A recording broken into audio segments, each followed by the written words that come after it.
Yo, kembali lagi dengan yang viral satu ini. Dalam meraih kesuksesan, nyatanya tidak harus berasal dari keluarga yang kaya raya. Faktanya, banyak orang sukses dan terkenal tajir saat ini yang bukan berasal dari keluarga yang kaya raya. Mereka sudah merasakan pahitnya kehidupan dan berbagai rintangan kesulitan hidup sejak kecil, sehingga mau tidak mau dipaksa untuk bekerja keras agar meraih keuntungan dan kesuksesan. Kisah-kisah mereka telah menjadi pengusaha sukses di Indonesia, menjadi inspirasi bagi banyak orang. Bahkan beberapa di antara mereka berhasil masuk dalam daftar orang terkaya di Indonesia versi Forbes. Lalu, siapa sajakah mereka? Mari simak daftar sekaligus ceritanya berikut ini.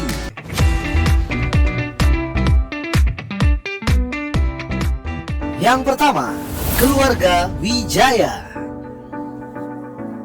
Kekayaan keluarga Wijaya dimulai dengan perjuangan Eka Cipta Wijaya yang merupakan pendiri Sinarmas Group yang memiliki gurita bisnis di bawahnya, mulai dari keuangan, telekomunikasi, dan infrastruktur. Saat ini, keluarga Wijaya memimpin di urutan ketiga jajaran orang terkaya di Indonesia versi Forbes dengan kekayaan mencapai 10,8 miliar US dollar atau sekitar 168 triliun lebih. Wow. Tapi jangan kira Eka Cipta tidak pernah melarat. Berdasarkan berbagai publikasi, pria kelahiran Guangzhou, Cina ini terlahir dari keluarga miskin dengan nama Oika Chong. Ketika usianya menginjak 9 tahun, dia merantau ke Makassar, Sulawesi Selatan. Di sana Eka membantu ayahnya untuk mengelola sebuah toko. Perjalanan bisnis Eka dimulai sebagai seorang pedagang kelontong yang berkeliling menggunakan sepeda pada tahun 1938. Karena ketelatenannya, usaha yang dijalankan Eka terus berkembang pesat. Kesuksesannya membuat dia dijuluki sebagai Bapak Kopra lantaran usaha kopranya maju sangat pesat pada 1961. Tak hanya itu, Eka mendirikan CV Sinarmas untuk kali pertama di Surabaya pada 1962. CV Sinarmas mendulang sukses dan membuka kantor pertamanya di Jakarta. Eka pun mendirikan pabrik minyak goreng, pabrik kertas, minyak sawit, multifinance, hingga asuransi. Meski hanya lulusan SD, kemampuan berbisnis Eka Cipta sudah tak bisa diragukan lagi. Sepanjang hidupnya, ia berhasil membangun jaringan bisnis mulai dari pulp dan kertas, agribisnis dan pangan, layanan keuangan, pengembang dan real estate, telekomunikasi hingga energi dan infrastruktur. Tak hanya bisnis saja, dirinya juga mengembangkan organisasi nirlaba dengan memberikan beasiswa pendidikan.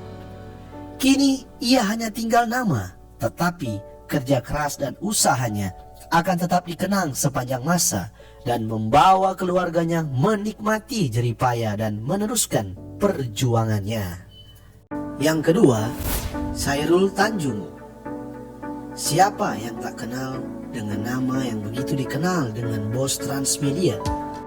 Kesuksesan adalah sesuatu yang harus diperjuangkan. Tidak ada kesuksesan yang turun dari langit diberikan. Itu nggak ada. Chairul Tanjung atau kerap disapa CT tersebut merupakan pendiri CT Corp yang menaungi beberapa perusahaan besar seperti Transcorp, Bank Mega, jaringan supermarket, dan lainnya. Sebelum menjadi pengusaha sukses, siapa sangka bahwa Chairul Tanjung pernah mengalami hidup miskin. Di saat remaja, ia mengalami kesulitan ekonomi sangat parah. Usaha ayahnya ditutup karena bertentangan dengan penguasa waktu itu. Setelah itu, keluarga Chairul Tanjung menjual rumahnya lalu pindah ke tempat tinggal di gang sempit di Kramat Jaya, Jakarta Pusat. Saking miskinnya, Chairul Tanjung pernah bercerita bahwa ia bahkan nyaris tidak mampu membayar zakat fitrah yang nilainya hanya setara 3,5 kg beras. Saat berhasil masuk ke Fakultas Kedokteran UI untuk membiayai kuliahnya, ia bahkan mencoba untuk membuka usaha fotokopi di ruang sempit bawah tangga kampus.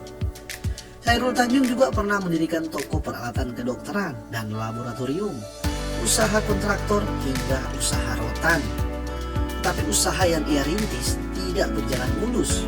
Bahkan CT harus mengalami kebangkrutan berkali-kali.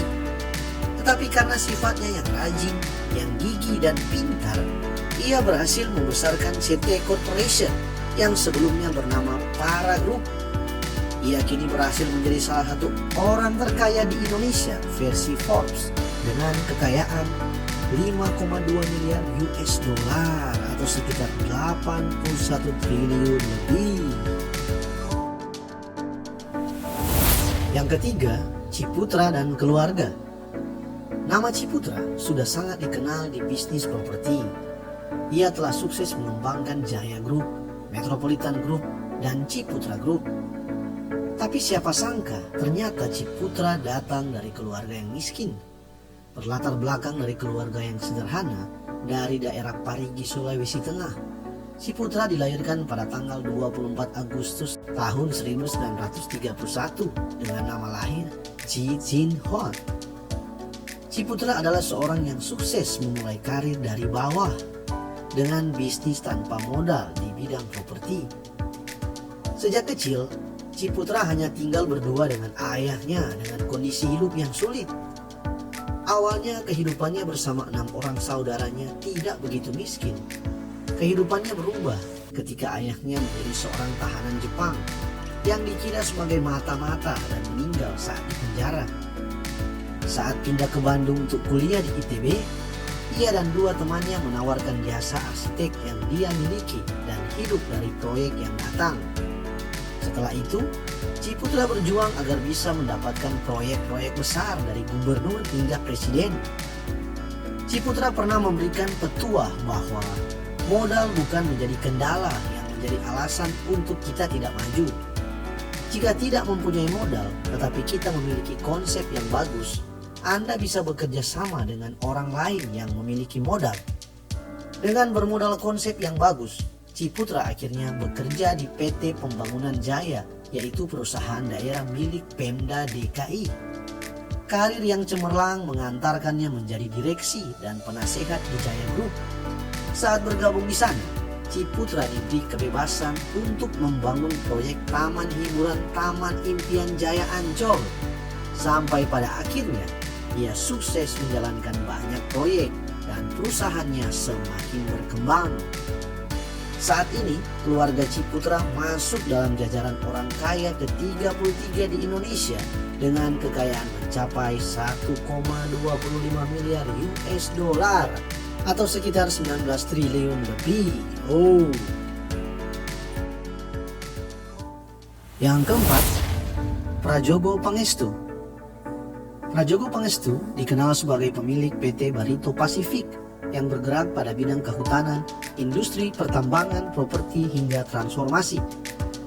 Hingga saat ini, namanya tak asing di telinga dan menduduki jajaran orang terkaya nomor 7 di Indonesia dengan total kekayaan 5,1 miliar dolar Amerika atau sekitar 79 triliun rupiah. Prajogo Pangestu memulai bisnis kayu pada tahun 1970-an. Sebelumnya, ia bekerja di perusahaan PT Jayanti Group milik pengusaha asal Malaysia. Ia bukan dari keluarga yang berada. Ia lahir di Sambas pada tahun 1944 dari keluarga yang miskin.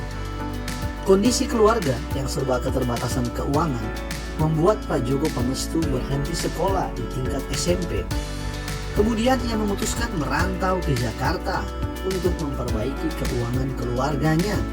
Akan tetapi, selama di Jakarta, ia tak kunjung mendapatkan pekerjaan, maka memilih untuk pulang kampung kembali. Setelah pulang ke Kalimantan Barat, ia kemudian bekerja menjadi sopir angkutan umum hingga tahun 1960.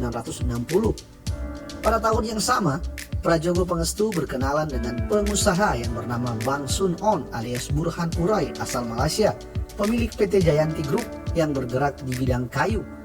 Kemudian Pak Joko Pangestu memutuskan untuk bekerja di sana pada tahun 1969. Selama bekerja, ia menunjukkan komitmennya hingga naik jabatan sebagai General Manager di pabrik plywood Nusantara di Gresik, Jawa Timur pada tahun 1976. Namun setelah 1 tahun, ia mengakhiri pekerjaannya bersama Burhan Urai.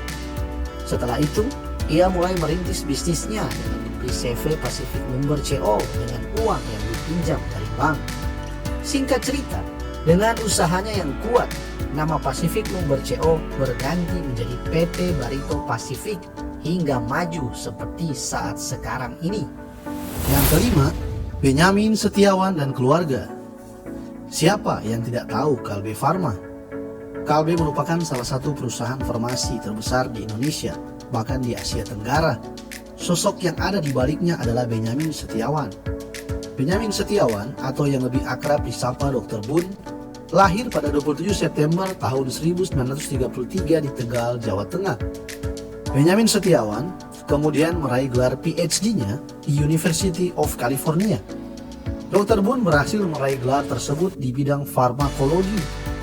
Setelah kembali ke tanah air, Dr. Bun mengabdikan diri untuk membagikan ilmunya sebagai dosen. Di tahun 1980, beliau diangkat menjadi Rektor Fakultas Kedokteran Universitas Indonesia. Sukses menjadi dokter tak lantas membuat Benyamin Setiawan berdiam diri. Ia kemudian membangun sebuah perusahaan di bidang farmasi pada tahun 1963. Dr. Bun mengawali bisnis farmasinya dengan mendirikan PT Farmindo bersama beberapa rekannya. Sayangnya, bisnisnya hanya bisa bertahan selama 3 tahun saja. Kurangnya pengalaman dalam hal pemasaran membuat PT Farmindo gagal mendistribusikan obat-obatan yang telah diproduksinya. Menjajaki perjalanan bisnisnya, tak selamanya keberhasilan selalu di depan mata. Ada kalanya kegagalan mewarnai perjalanan hidup dan memberi pembelajaran penting untuk menjadi lebih baik. Kegagalan Farmindo tak lantas membuat Benyamin Setiawan menyerah untuk berbisnis. Ia kembali membangun perusahaan farmasi pada 10 September 1966 bersama saudara-saudaranya dan juga salah satu rekannya bernama Jantan yang merupakan dokter farmakologi di sebuah garasi rumahnya di Tanjung Priuk, Jakarta Utara. Benyamin Setiawan mengawali PT Kalbe Farma dan dari sinilah Dr. Bun bersama ke-6 saudaranya memulai memproduksi obat-obatan nasional. Di masa itu, produk farmasi dari pabrik luar negeri memiliki harga yang relatif mahal dibandingkan dengan produk farmasi dari dalam negeri yang memiliki harga yang relatif lebih murah seperti SOHO dan DUPA, produsen farmasi lokal. Tak sampai di sini, semakin tinggi sebuah pohon, semakin besar pula cobaannya. Begitu juga dengan perusahaan farmasi dengan nama Kalbe Farma ini terkena musibah besar ketika krisis moneter melanda Indonesia di tahun 1998. Kalbe Farma dinyatakan bangkrut karena keuangan yang sudah tidak sehat lagi. Dr. Bun sebagai pendiri tidak ingin perusahaannya tidak beroperasi lagi, sehingga memaksanya untuk berhutang ke luar negeri. Hasil dari hutang itu digunakan untuk menggerakkan roda produksi perusahaan tersebut. Sayangnya, usaha itu ternyata tidak bisa memberikan hasil yang positif. Akibatnya, Kalbe Farma tidak bisa melunasi hutang karena nilai tukar rupiah yang terus melemah. Untuk mengatasi ini, maka Dr. Bun menjual semua aset-asetnya kecuali yang berhubungan dengan farmasi. Setelah menjual semua asetnya, Dr. Bun mencoba membuka usaha lain dengan skala yang lebih kecil. Hasil dari usaha-usaha kecil itulah yang digunakan Dr. Bun untuk membiayai produksi obat-obatan di Kalbe Farma. Usaha yang membutuhkan tenaga dan waktu yang tidak sebentar ini lambat laun membuahkan hasilnya. Laporan keuangan yang terus meningkat sehingga terjadi balance menjadi kabar gembira setelah perjuangan panjang mengamankan perusahaan tersebut. Akuisisi dan ekspansi bisnis menjadi kunci bangkitnya Kalbe Farma dari kehancuran. Saat ini, Dr. Bun masuk ke dalam jajaran orang terkaya di Indonesia dengan kekayaan mencapai 4,2 miliar dolar Amerika atau sekitar 65 triliun rupiah. Itulah kisah-kisah mereka yang telah menjadi pengusaha-pengusaha sukses di Indonesia yang memulai segala sesuatu dari nol, yang bisa menjadi inspirasi bagi banyak orang bahwa di mana ada kemauan dan usaha pasti akan membuahkan hasil di kemudian hari.